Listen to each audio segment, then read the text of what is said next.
Remember a few episodes back when I enthusiastically and prematurely declared myself permanent galactic custodian? Well, now I actually am the galactic custodian. Thank you very much. Hello, Legion. This is Hadrian. Thank you for being here. Let's play some more Stellaris First Contact in our Clandestine Curiosity series. So, I have some news. We have once again had some timey-wimey shenanigans in this series. I have decided to redo the recordings of this episode and the next because the events that are coming up, and I'm going to tell you what some of the events coming up are because they're surprising, were so frustrating to me that I considered going ahead and just calling a moral victory on the series after the conclusion of my first attempt at recording episode 40, which went for 50 minutes. So it wasn't that it was like some horrible thing where we got defeated. It wasn't that. It was a little bit more straightforward, and I'm going to be kind of quick about this because I want to get into the actual gameplay and get some things done. But essentially what we're about to find out, and I'm going to move on this as soon as possible, is that the Dathokan Horde, they're paper tigers. I mean, the Dathokan Alliance has already come in and sort of taken a chunk out of their territory, but we've been sort of going the entire game thinking, okay, these are crisis aspirants. They're going to be our nemesis, really. We have this distraction from the Nodge clocks, and they're kind of annoying, and they have, a lot of territory, but it's these guys that we need to worry about. These are the bad guys. No, they are going to fold and fold epically. And when I say epically, that doesn't even do it justice because it's not epic. It's sad. It's depressing. They don't even mount a resistance. There might be a resistance eventually. At some point, you can already see some Jubaran fleets in here. They're taking control of some worlds. So you can see, also, notice the Jubaran are on the warpath right now taking some of these systems, and that is happening as well. On top of that, there's just some repetitive events with the Tiyanki that I'm going to try and use my new custodian powers to offset. They're currently declared pests, and so we have that event where every time they show up in the terminal egress, we're in breach of galactic law. Well, that happens like clockwork every 15-20 minutes, and it's annoying, especially when you have other stuff going on, especially when your entire narrative that you've been building towards for the whole series is kind of radically changing course. And so for a moment I considered we just became galactic custodian, why not just end the series here, especially because at the end of episode 40 the people that were in the lead were the Latrepians, and they've been my friends for the entire series. So it's like, oh man, in order for me to go for the W now, I have to really do something out of character for the Modians. I have to go against someone who's been a friend this entire time, and I didn't feel great about that. But then the more I thought about it, the more I looked at the amount of time remaining in the game, I was like, hold on, there's still a lot that can happen in 100 years in Stellaris, and maybe I am selling the potential of the remainder of the series short. So we are going to redo the recording of this episode 39 and the next episode 40, which you never saw those, but I'm going to redo them because I know that I can do a little bit to offset some of the frustration that occurred in those. And speaking of that, for the very first thing that I want to do, I want to take a look at the rules that we have about the Tiyanki, if I can find them. Space fauna, Tiyanki pest control. It looks like this is fairly well supported, unfortunately. So I won't be able to just strong-arm my way out of it, but I can propose it, and maybe even, I can't declare it an emergency measure yet, but I will be able to declare it an emergency measure. So we don't have to put up with that forever, and I'm going to do my best to undo that, because that is going to be one thing that's going to pop up in this series for the next few episodes that's rather obnoxious, and you'll see it. It's like clockwork. So one thing that I know from timey-wimey time travel stuff is that because I am currently improving 2 sections of this ring world, I have a bunch of alloys. I have 10k, which is enough to, work on another wonder or work on another ring world, but I can only do 2 at a time. So we are instead going to use these alloys to begin improving a lot of our stations. Let's start with the stations that need it the most. So we'll do an ancient rampart in terminal egress and a detection array. And of course, we will have a defense grid. Well, why not a black hole observatory first, and then we'll queue up the upgrade. And we'll do the same thing here for the Monzon station. Now, the Monzon station is right here. It's kind of important for protecting trade, so I'll put in some hangar bays, and I do want them to collect... Yeah, it looks like 3 hangar bays and a trade hub will be good. Then we'll build the off-world trading company, followed by a defense grid supercomputer. Economically, that was another thing too that was weird about it. I'm not going to talk too much about the alternate history stuff, but while we're here in the beginning of the episode and all of this information is fresh for you, economically, things are going really well, and they're going to continue to trend upward. Pirates could be a bit of a problem, and you'll see why, but we just, in terms of our economy, we're soaring, and there are things that are going to happen which will make that even better. So, Rovgetti, I think you just need some hangar bays at this point, and a nebula refinery. Absolutely. Go ahead and upgrade. All right, Sidenope is already ready for an upgrade. Cranford is ready for an upgrade. I'm trying to focus on stations that are lower level first. Yep, you're ready. You're ready. You're ready. Oh, perfect. Actually, I have a number of these. I didn't quite use this approach the first time I did it, so I'm pleasantly surprised.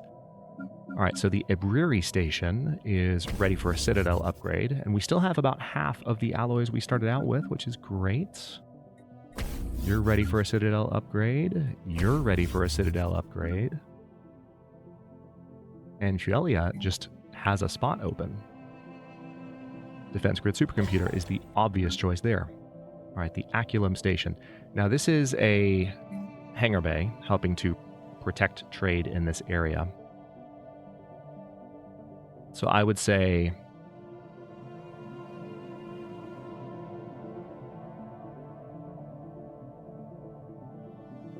You know what? Yeah, let's just go ahead and just go full trade protection here. We'll do a deep space black site because that planet will be a little bit better off for it. And a dark matter resonance chamber, just in case any of the pirates get cloaky, shifty technologies. But yeah, I genuinely slept on it. I did some... The 2 recordings were relatively later in the day. Finished the recordings, was obviously very, very frustrated and, you know, just at the turn of events, mainly because it just seemed like all of a sudden the threat that we'd been building towards for the entire series had just kind of folded and evaporated, and all that was left, that there wasn't a clear adversary. And so narratively, for me, that makes it very difficult to keep going. But the more I thought about it, I was actually writing a script for an episode in which I would end the series. I got that far. And the more I wrote out what I was thinking, the more I began to see, wait a minute, there's still 100 years to go. What else might happen here? And it wasn't just that I was hearing the voices of commenters in my head. I certainly was. I was hearing people, you know, potentially like what they would say in response. But I was hearing my own voice going, this is not clicking entirely. So... this is why you think on difficult decisions. This is why you sleep on them, is what I meant to say. We have a couple of colonies underway. Let's go up to speed 2 and let things tick along for a moment now that we've spent most of our alloys. Governor Dorothea Hume has developed new skills. Blockers will be cheaper to clear. I probably have some additional upgrades that I can do, so let's go ahead and do that. One thing that is more or less guaranteed, I'll stay on speed 2. One thing that is more or less guaranteed at the moment is that we are going to be probably heading into a phase of the series where there's a lot of peacetime. I don't know that we'll necessarily be doing a lot of fighting, but this is a pacifist series, so that's to be expected. All right, Port Genevieve is ready for a new... You know what? You should build an industrial district here. It's probably time for me... Oh, hello. It's probably going to be time for me relatively soon to go through my colony specializations and make sure that all of those are still serving me to the best possible extent. Again, economically, I'm in much better shape. I mean, look, I'm about to buy 5,000 minerals just without having to sell anything. That's how good, like, that's the quality of the economic situation at the moment. So I can't complain about that. Okay, gene clinics. Autochton monument. How about another alloy foundry? And how about another ancient refinery, because we can afford it. And of course, those buildings will not get worked right away, same as these in Cyberx Alpha. We can't really build, like, we can go ahead and build the entire planet's worth of slots, but the problem is that, oh, that's so awesome. Gray is the governor over these ring worlds, over both of them. Oh my god, that's fantastic. Yeah, the jobs don't exist yet. The population is still growing, so we're going to have to just sort of let things coast for a bit. Okay, now the next thing I want to do, we have this war happening here. Amit Onamun Uprising. It's between the Latrepians and the Amit Onamun. So what I'm going to do is order both of my fleets, which you'll recall at the end of the... Alright, that's going to take them both about 800 days, so it's going to take close to 3 years for them to get where they need to go. But we're going to send them over there. If I had a quantum catapult, it would be faster, but we haven't had a chance to build one yet. We're going to try and end this war as soon as possible. Because as long as we're at war, we can't declare a containment war against the Dothakan Horde. So we need to end that war yesterday. That's going to be my main focus. One of the things that happened in this alternate universe of the 2 episodes that I recorded yesterday was... Alright, Dothakan refugees arrived. They are welcome here. Let me quickly take a look at this. One of the things that happened yesterday... Oh yeah, this. Okay. Hold that thought. You're supposed to be paused, game. Every now and then, it's less frequent than it used to be, but I still like unpause the game accidentally because I'm used to the old rules for pausing. Modian, how delightful. We hadn't expected to encounter you for a few centuries yet. Personally, I thought you would wipe yourselves out long before leaving a gravity well, but I'm glad to be proven wrong. We are delighted to meet you, Syllablin. So they are here. Anyway, train of thought. One of the things that happened in those alternate episodes that was really quite annoying is I realized towards the end of the original version of this episode, oh, I should probably go ahead and interfere with this war so that we can declare on the Dothakans as soon as possible. So I'm acting on that impulse a little bit sooner this time. But what happened is, as my ships were traveling, the war ended. And it might still happen. But the war is not at full exhaustion yet, so that's at least good. And look, I'm actually participating in a fight of some kind. Isn't that nice? A Tiyanki pod has crossed into our space in the terminal egress system. As the Tiyanki have officially been declared galactic pests, all galactic community members are legally obliged to immediately euthanize any creatures present within their borders. Alright, hang on. So we basically have to hunt them. That's the same, and honestly, I'm going to ignore it, because eventually they'll fly away. It's annoying, but we're going to do what we can to get the law revoked as soon as possible. I don't know that I'm going to have the ability to do so, but I'm going to try. Because there's really no sense in going to intercept it, at least with my current fleet power situation. Alright, so we're about 650 days-ish for those fleets to arrive. Are there no L-gates anywhere? I guess the closest L-gates are controlled by the Union of Latrepian Stars, which have closed their borders to us. Hang on, if we open our borders to you, how will you feel about that?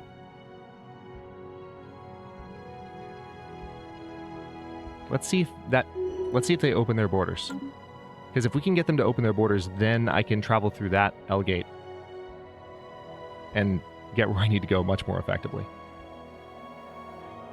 Alright, we have finished our research on our Unity boost. So, let's see. Starbase capacity, probably a good idea. I have room for 4 more, though, so that reminds me I need to go ahead and build a few more.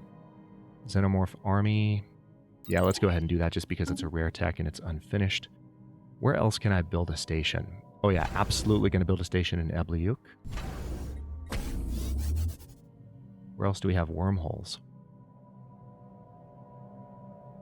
Let me go ahead and build one in Abaddon's domain. I guess I should say domain, shouldn't I?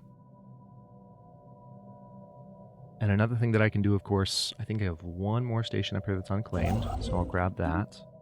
I can build this. We can start building hyper relays in some of these systems. Oh, hang on. I need crystals. That's not a problem. Not a problem at all. And then why don't you build a hyper relay? Oh, just kidding. Need more influence.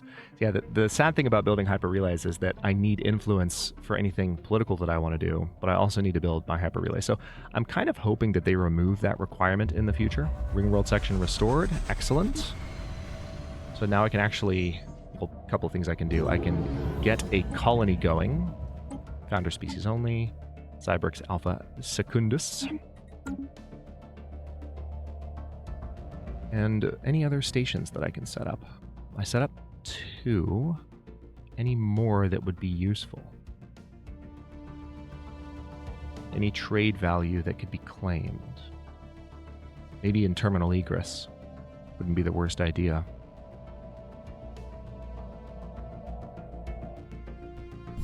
Also, I'm going to build one here in Unaria. Yeah, there is some trade value in VMOS, so tell you what, let's go ahead and have a station built here too. And there we go. I'm going to leave it at that.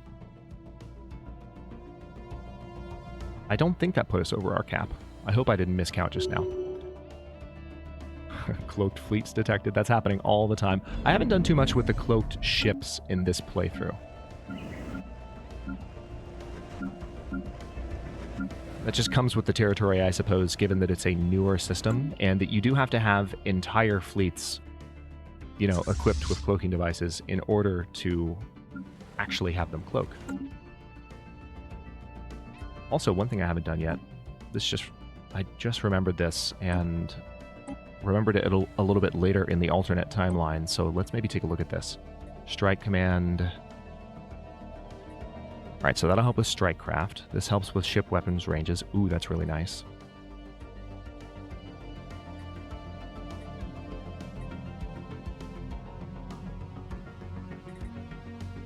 Yeah, I like the target acquisition aura. So automatically, this is what this thing has put together for us. Now recall that these shields, the hyper shields, are better in some ways. It makes me want to kind of split. Yeah, let's do this. Let's just do that. Large ancient pulse armor. Alright, can we maybe have some different things than just shield capacitors here, though? Just saying. You can do better than that. Subspace drive. Oh, wait.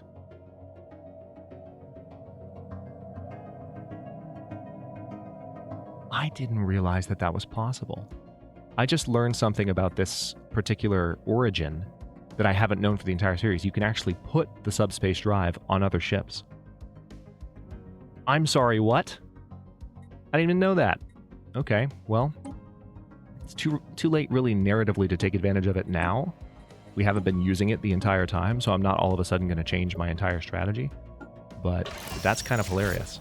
All right.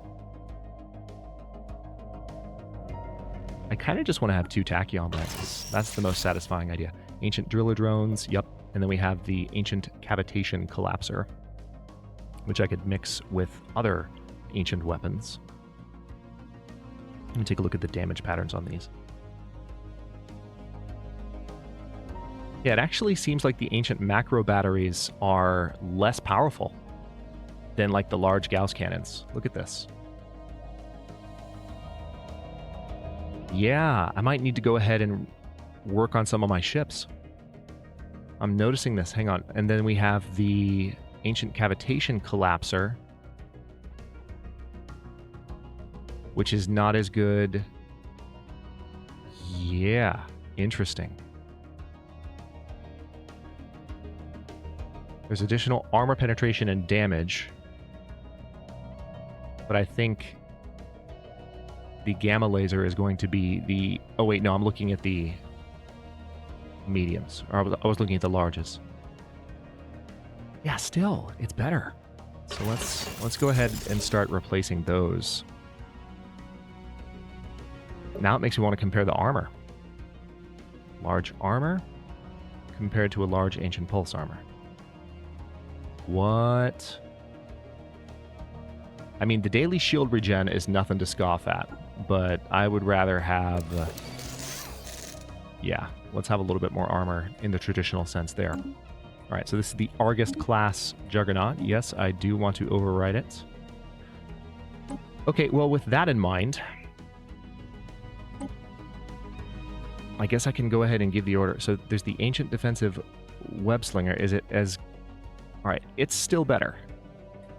So we'll let that stay. But like the Dragon, for example, these need to have gamma lasers. These are laser platforms. So let's do that. And then the Whale is a mix of everything, and I'm going to treat it as such. Ancient Nano Missile Cloud Launchers. Are these better?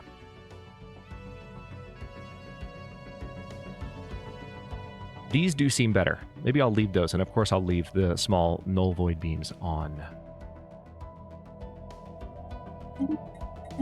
Alright, so that's fixed. Somewhat.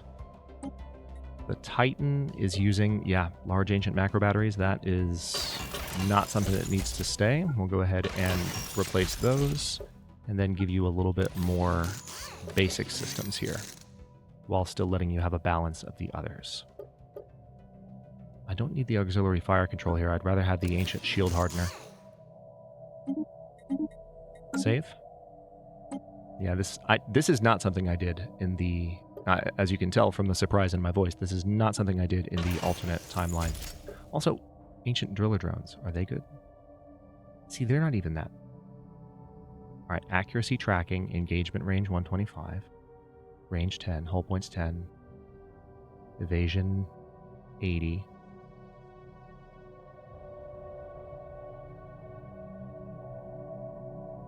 Yeah, so the ancient tech might actually be superseded a bit. Now, I am noticing some bonus differences. So we have less shield damage, but more armor penetration and hull damage. So it's almost like you need to split the carriers.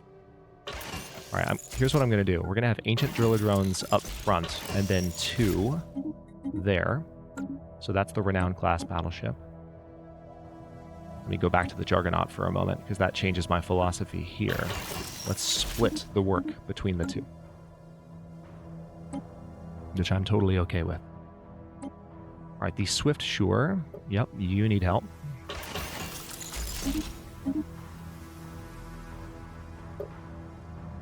Do you really need an advanced afterburner? I'd rather you have like a shield hardener. I'd rather you be a sturdier ship than a little bit faster, honestly. Yeah, we're going to remove that. All right, so that does take away from the power situation here a little bit, but not in a way that is unmanageable. Hang on. Actually, it might be unmanageable. Crap. Let's see.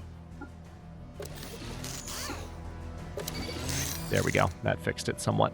All right, so what if I now put hyper shields there? It's fine. Great. All right, let's have regenerative hull tissue there. Save. Do I need to have regenerative hull tissue on... Yeah, let's put you there as well.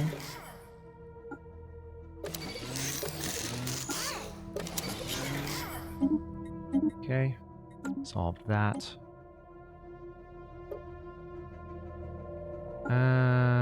Okay. Yeah, I'm alright with the kind of split of ancient and newer technologies protectively on those ships. But now we have the Valiant. Hang on, have I done everything here? Yes. Alright, so the Valiant, you will need your laser replaced. Everything else can stay. All of this looks good. Why don't we go ahead and put a hyper shield here in place of one of those. See, we can have an elite cloaking field generator on the cruisers, which is fantastic. I just don't know that it's needed, so let's have these upgrades put on them. Very good. Yeah, don't need you.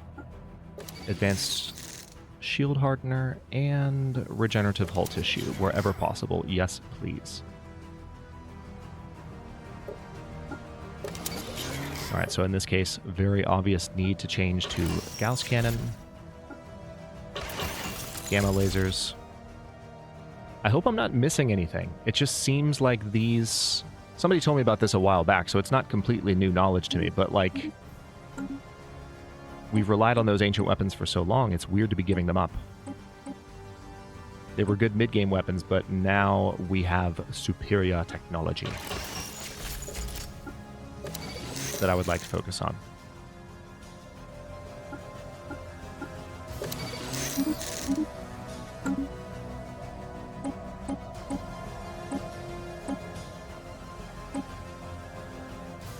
Yeah, I've got boosters on a lot of these ships. I would rather they have things like reactive armor and those kinds of boosts in place. And let's go ahead and replace these. Down to my destroyers now. Really didn't want to do so much modification of just my ships in this episode, but this is, I think, an important overhaul and worth doing.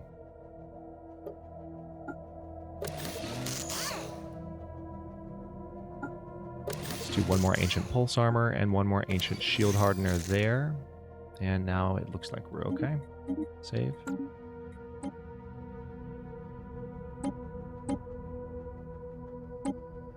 Just making sure I've gotten everything. And now the frigates, which are currently in need of a change. Everything else looks good. Why don't we do, since you have so much armor, let's do reactive... Oh, just kidding. Can't do reactive armor on you, can we? Yeah, we still need that advanced booster on the frigates. That's fine. Okay, and last but not least, let's fix the frigates up. Do I need that power boost? No, I don't. Can I get away with putting one of these on here? Maybe I can. Oh my god, I can. There we go. All right, so that's going to be a little bit better defensively. Yeah, I don't need these power boosts anymore. That's fantastic. So a little bit of an armor boost. Gamma laser. How are these frigates different? One is using Cloud Launcher. One is using the... Or not frigates, but corvettes. How are they different? Yeah, and they're not, really, to speak of. Plasma cannon could be a good thing to put. Or disruptors. Because of the penetration. So let's go ahead and pop some disruptors on the impervious class corvettes. Corvettes, rather. Did I say corvettes? Corvettes. There we go. All right. Now, of course, those upgrades are going to have to kick in after this combat. Ruined worlds. The Mahogany Fleet crew have reported the presence of decaying orbital stations and multiple tomb worlds near the Mindara system. Whatever interstellar nation once inhabited the Mindara system appears to have collapsed into ruin long ago. Divya is a junkyard of a planet, covered in the irradiated, rusting remnants of demolished buildings, infrastructure, and vehicles. No higher forms of life are recognizable. We might gain more insight into this lost civilization by surveying any similar planets in this and neighboring systems. Curious. So we've discovered the Exicilon system here, but I'm not going to worry about that too much. Have you opened your borders to me by chance? Nope, you haven't. They're suspicious of me, so they probably won't. I don't know why they're suspicious of me. Wait, are you... They're fanatic xenophobe. That explains it. Alright, newly founded colony, Cybrix Alpha Secunduza. So... Nice. One of our admirals just became a scout. Let's go ahead and I'll let you keep moving. But I want to go ahead and build a few basic starter buildings on this world. Also, Queptilium Star Alliance and Dethakan Alliance just opened their borders to us. And why'd they do that? They did that because the Tianki left. Alright, here's the Shroud. Diplomacy. Reach into the Shroud. Ooh, summon a psionic avatar with a high probability of success. Yes, please. The attempt to summon a sonic avatar was only partially successful. Although the creature assumed its correct form and translated into our universe, our telepaths failed to bring it under our control. We are now faced with an aggressive sonic entity that will destroy everything in its path. Really? Really, at this moment, this is when you're going to do this. Okay, well, we'll bring back one fleet to teamwork this. It's going to take 611 days to even arrive. So this is a thing that's happening. For the record, I did get that chance in the alternate timeline. The option was yellow, indicating not as good of a success chance, and it worked. All right, so it looks like at least it's going to hang out in this system, which is nice. So it looks like the queen did just die. Crown Princess Virginia Belvedere is the new heir to the kingdom, and our current ruler, Queen Catherine I, now gives us a minerals bonus. Destroyers are 20% cheaper, and leader experience across the board has been reduced by 25%. Leader experience gain has been reduced by 25%. Next tradition, only option, so this decreases our orbital bombardment damage, or decreases the orbital bombardment damage we receive, decreases war exhaustion gain, and it increases the cost of hostile claim influence. So basically, anytime someone tries to claim a system belonging to me, it will cost them more influence to do so. Get wrecked. All right, so let me go ahead and give the order to build mining stations here, and I also want you to build that hyper relay, and then build that hyper relay, and it looks like we'll be done with the hyper relays there, which is nice. Any other upgrades that I can do colony-wise? Don't see any. All right, keep going.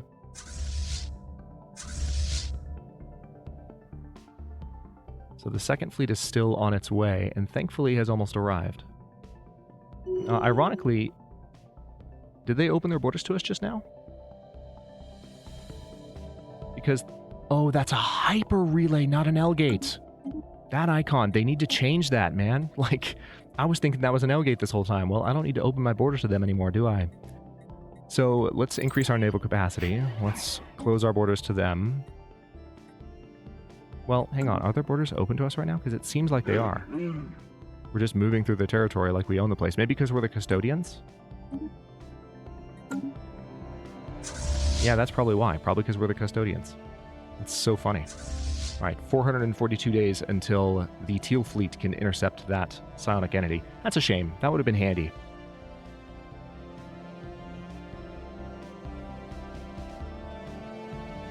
So we're gonna do what we can to help this war come to an end. The quantum catapult has been unlocked.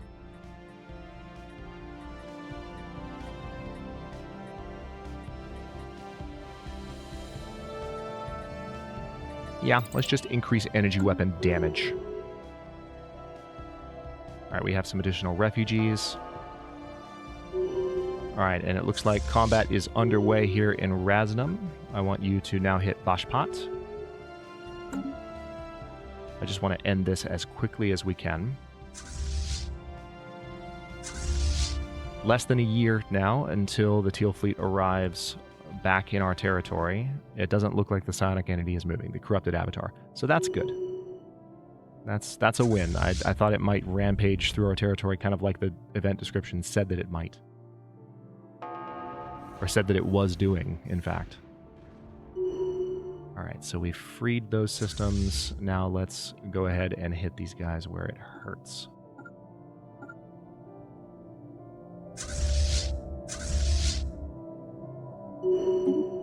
Armor hit points have been improved. Let's go ahead and improve explosive weapon damage. Oh, looks like we finally are ready. Let's do a research segment. I'm going to take advantage of the ring worlds to increase our research capacity even more.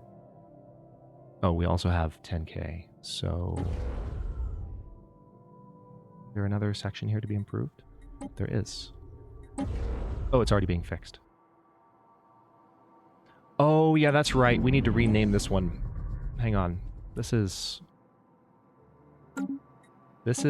Cyberx Alpha Secundus. I remember this.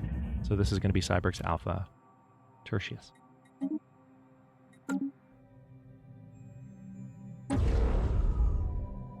Now, I could go ahead with some of these. Yeah, you know what? You know what?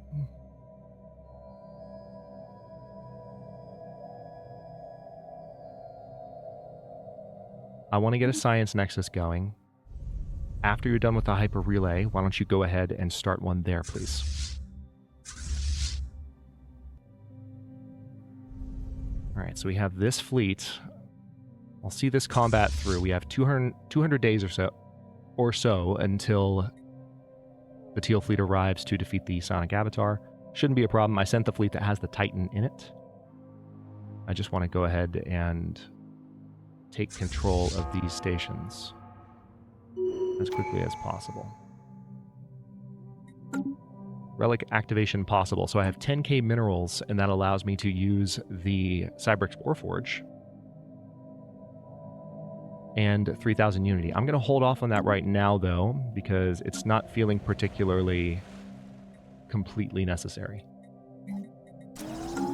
Not something I have to do. All right, we are at our starbase cap. I'll have to be mindful of that, unfortunately.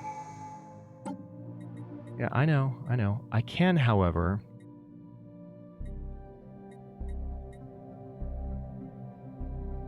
we can reverse engineer arcane technology.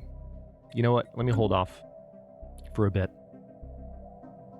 because I noticed I'm a little bit low on minor artifacts, and I want to wait for just a moment. All right, so I'm guessing some planets are still under the control of their armies. Yes, that is the case. Man, I wish I'd brought my armies along, and I actually did. I think I had my armies coming along, but unless, hang on. I remember, was that an order that I gave at the beginning of the previous attempt at recording this episode? Because it might have been. Nope. The transport fleet is following the Teal fleet. That's good to know. Okay, so here, let's go ahead and do a trade hub, a hangar bay, then an offworld trading company. Upgrade that. Ebliuk. You honestly just need defenses. Let's do gun, torpedo, defense grid supercomputer, upgrade. Same here. Gun, torpedo, defense grid supercomputer, upgrade.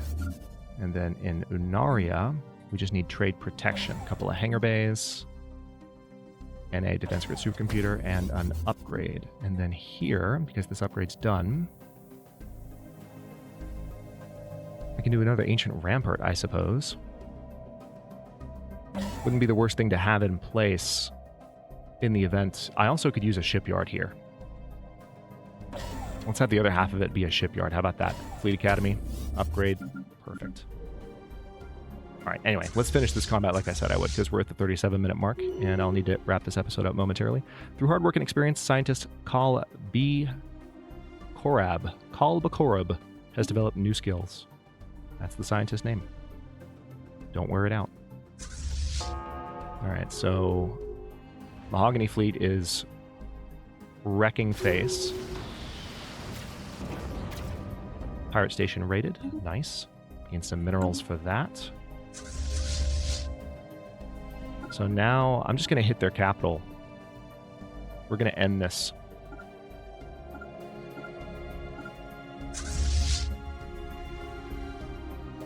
And we are moving to the Shinnik system.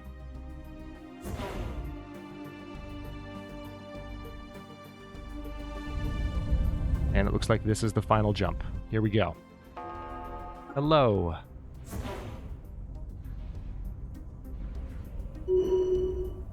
Goodbye. All right, so that's the psionic entity dealt with. Let's go ahead and reinforce the fleet. I also... Oh, damn. All right, well, now I have to wait for those reinforcements to come in. That's fine. Go ahead and just head to the Chalk Station for repairs. In the next episode, establish embassy. Okay. Who are you, even? Has there been a machine uprising somewhere that I didn't know about? I guess we can do an embassy. That's fine. Oh, yeah. Looks like there's a small machine race broken off from the notch clocks. That's interesting. Clandestine Curiosity much? That didn't happen, I don't think, in the previous timeline.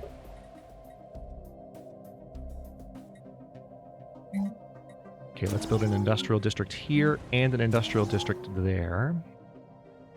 And I think that's going to be enough for this episode, although I kind of want to watch these guys just wreck. And they're already done. They're going to kill that colony ship, or try to.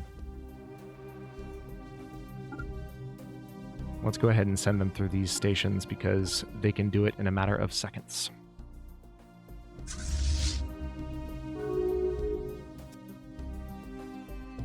United Juvarian Authority has made peace with the Igarian vestige.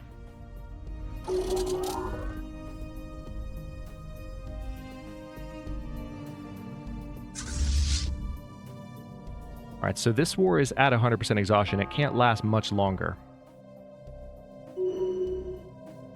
It looks like they've already retaken Nuziken, which is very annoying. So let's go ahead and hit that system hard. Oh yeah, they're retaking a lot. They have cloaked fleets. Oh, that's probably how they're messing with me. Alright. I'll tell you what, let's take Nuziken, and because this is not as cut and dry. Ringworld section restored, nice. This is not as cut and dry as I planned. I'll go ahead and stop this episode right here. In the next one, we are going to finish this war, and then we are going to declare on the Dothokans as quickly as we can. And we'll use that Elgate to push into their territory. It looks like some additional systems have been taken by the Saval Ancients. More than was taken in the previous playthrough. Now, the Saval Ancients, they don't quite have the same territorial expansion policy when they're at war with the Dothokans. So, as long as they're at war, those systems will kind of remain out of our access, but if we can take the adjacent systems, then we can claim them as soon as the war is over. We just need to kind of keep an eye on it. But for now, I'm going to stop this one here so that we don't run on too much longer. Already going in a better direction than last time, just because I'm managing some of these particular annoyances a little bit differently, and I'm ignoring the Tianki, which is just an enormous relief. Let me tell you, you don't even know. They didn't pop up as many times in this playthrough, or maybe I'm just ignoring them, so I don't know. But anyway, we've got a lot to do, and kind of a new direction to take, because I promise you, the Dothokan Horde is not going to be the adversary that we think it is. I'm always up for a plot twist, but right now we're not headed in that direction. So let's see where the story goes instead. Thank you so much for watching. If you enjoyed this one, don't forget to like the video and subscribe to follow along. If it's not your first time or even your second, look for the join button to access unique emotes, badges, and additional perks. New episodes are coming out every day at 4 p.m. U.S. Eastern Time, and comments are always welcome. Let me know what you think, and I'll see you next time.